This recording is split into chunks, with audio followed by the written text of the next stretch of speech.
Hello, welcome to the Battling Barrow and my first collaboration video. Yay! Yes, I'm working with RM Projects UK. There'll be a link to the channel in the description, and he is a supporter of the channel. He's been on the channel. He's a friend of mine, so yay! In fact, sort of best mates. He works with resin, does a lot of resin stuff and resin and LEDs. He's like the master of it. So yeah, interesting channel just to watch and relax to. So yeah, go and subscribe to him. But he made a dice tray, resin dice tray with some LED lights. So he's called it the cursed dice tray because he's made sure all the ones were up. But then again, you can flip it so all the sixes are up. So yeah, that's cool. So he handed this to me, and there is a video on how he made it on his channel. So go ahead and watch that. And when he handed it to me, the first thing I promptly did when I looked at this was break it. I actually broke the USB plug socket thing there somehow because I'm a clumsy oaf. But luckily he's made a spare. So what we're going to do is we're going to have a look at this in a minute. But I was thinking, what can I do to add my side of it? I considered maybe making it incorporated into the tabletop, making it some sort of portal or whatever. But I decided no, I want to make it sort of have a separation between this and the game world. So I just want to make it look like a cool dice tray, which is what it is. So I'm going to do a sort of Battling Barrow type dice tray. Yeah, let's have a quick look at it before we crack on. So this is what it looks like. This will be the dice tray bit where you throw your dice in here like so. It's called it the cursed version because it's all the ones are up, but if you flip it up it has 6 underneath. But this is where the LED strip is, and this is the broken LSB hub thing port. So the resin itself glows in the dark, so these are UV lights here. So when you power it up, it charges the glowing dark stuff in the resin, and when you unpower it in low light, it has a spooky glow, which is cool. The nice thing is it comes apart, so you can use these, take these off, and it will pull apart. You can see here, and so we will be pulling that apart as the first step and replacing the LED strip here with a better designed USB port for clumsy idiots such as myself. It goes on the side, so that's great. But not only that, is you can swap out the middle bit. So you got this lovely purple one here, which you can see myself in, which is weird. Woo! Hey. So we got that, and as we're massive beer drinkers, the beer top version, which is rad. Got some ciders, we like ciders, some beers, all very cool. Yeah, if you're interested in this kind of thing, on how things like this are done, head over to his channel. So yeah, let us, to begin with, replace the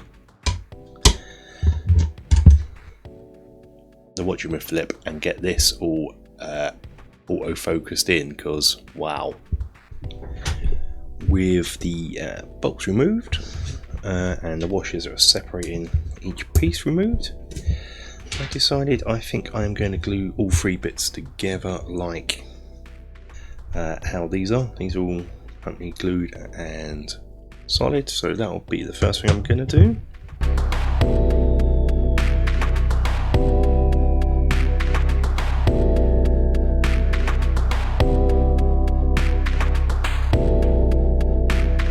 And just so I know it all lines up, I'm just going to thread the bolts through.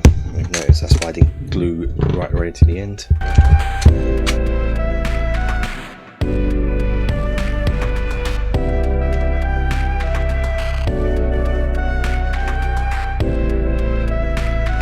Paint the inside just black. The top part I'm going to paint in Enchanted Blue.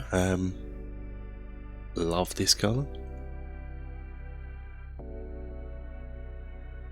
I've on the printer just designed a sort of banner based upon the channel's logo using the same font.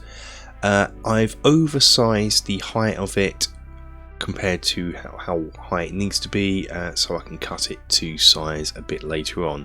For now I'm just going to cut these out. Now I've got them cut out, I've got the fun task of cutting out the letters.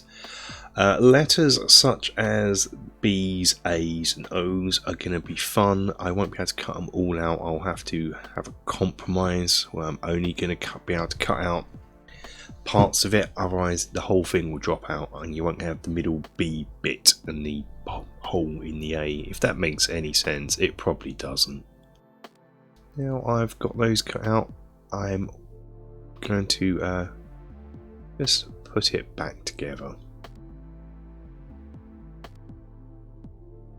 I can now cut the banner to size, I can measure the height, and I can transfer that measurement to the banner and cut it down to size, measuring from the middle outwards, so the green and blue bar will be the same height. I knew I'd have to do this, even though I printed it in colour. Once you cut out the letters, you're going to get lots of little white bits shining through, so it doesn't look that good, so I always knew I would have to paint it. So I'm going to paint the top part in Enchanted Blue, the bottom part in War Boss Green, because I just want to use this up. Now I've got loads of Goblin Green in my collection. I want to get rid of the War Boss Green.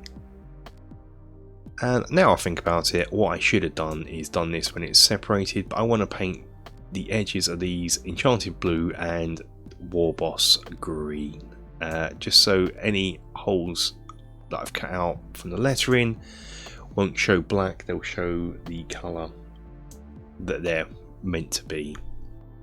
Now I've done that, I'm going to come in with a black permanent marker and just fill in the lines where I wasn't able to cut out, so putting the lines of the B back in, the A's, the circle and the little dots that I've painted over.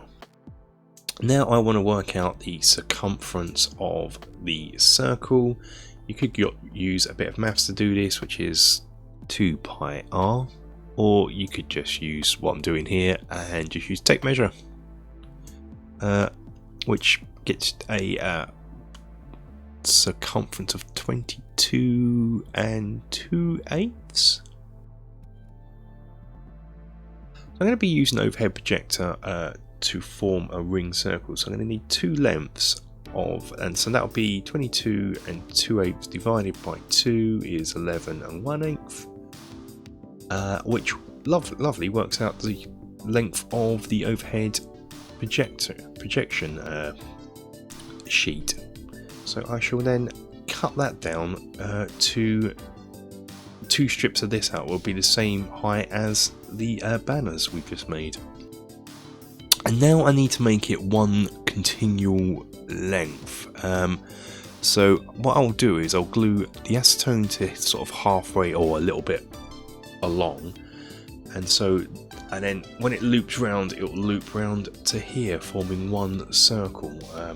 Hopefully that makes sense. Again, it probably doesn't, but I know what I mean. So I'm just going to apply some glue from after the L onwards, and I want to take special care to get glue in the middle bits of the letters so they are held in place and don't get pulled off and torn. And then I'll glue the second piece on using the same, applying the glue in much the same way. Now I'll let that dry for a few minutes so the glue takes hold. And you can see here I've wrapped it round, and I can now apply some glue onto the last bit of card, and while that's wrapped around the tray, I can glue that in place. I need to cut a hole for the USB port, so I'm just going to use a permanent marker, trace around where it is, so when I slip that off I can cut out the USB hole. And now we can have a little test to make sure how it looks. I've got it plugged into the USB port here, and so this is charging up the UV resin nicely. And yeah, it looks good. Really pleased with how this came out. Fairly simple to do, really. I thought, considering how good it looks. Get that wire out of the way. Yeah, so it's got battling barrel on both sides. It's a cool looking dice tray. So they say it's Rob's referred to it as a cursed die tray, but I see it as a good luck one because it means all the ones are out of the god system and on the dice tray, so you're not going to roll any ones. But that's it for this one. Thanks for watching. Remember to go and check out Rob's channel to see how it's actually made. Till the next video, take care. But now let's plug this in and have a look at it in the dark.